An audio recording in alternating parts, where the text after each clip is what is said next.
क्या सादा खाना जो सेहतमंद भी हो वो उसका सेहत बख्श हो, तो क्या उसका बेलज्जत होना जरूरी है?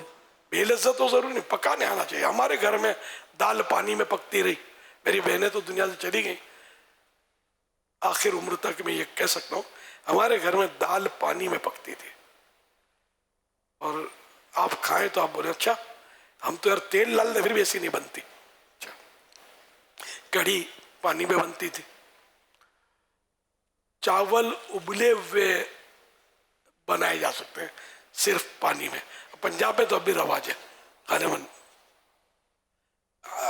पंजाब ये लेकिन कराची में पड़े होते हैं, पंजाब में हाँ, कश्मीर में भी तो पानी में अब भी बनते हैं। हमारा भी कई लोग बनाते होंगे पानी में, और काम चल जाता है पानी के चावलों से भी काम।